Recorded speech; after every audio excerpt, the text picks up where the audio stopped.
Did God lie? Or is Jesus truly God? If God created everything alone, by himself, how could Jesus be created?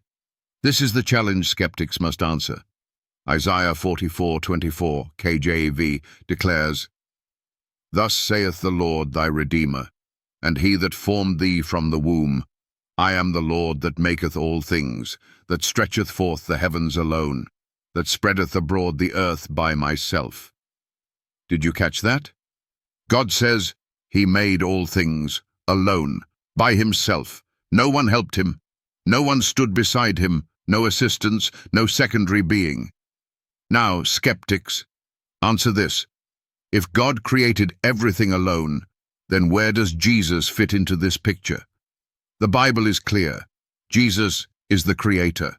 John 1:3 says, "All things were made by him, and without him was not anything made that was made." Colossians 1:16 echoes this. "For by him were all things created that are in heaven and that are in earth, visible and invisible, whether they be thrones or dominions or principalities or powers, all things were created by him and for him."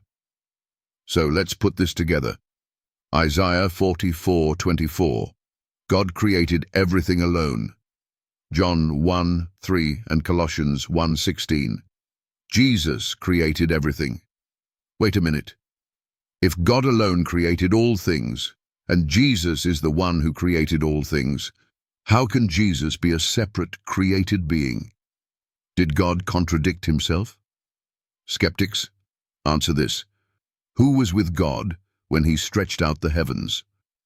Isaiah 44:24 leaves no room for a created Jesus. Because if Jesus were created, that would mean God did not create all things alone. It would mean God had help. But God says that's impossible. So now we ask, if Jesus was created, who created him? God says, "I am the Lord that maketh all things." That means Jesus, if he were created, would have to be included in all things. But John 1:3 says, "Without him was not anything made that was made." Jesus was not made, because he is the maker. If Jesus is a creature, he would have to be created by someone other than God. But Isaiah 44:24 removes that possibility. So, skeptics, answer this. How can Jesus be made when he is the one who made all things? If God stretched out the heavens alone, and Jesus did it too, who is Jesus? Was God lying when he said he made everything alone? Or is Jesus exactly who he claimed to be? God, the Creator, the Alpha and Omega? The answer is unavoidable. Jesus is not a created being. He is God. Now, skeptics, explain that.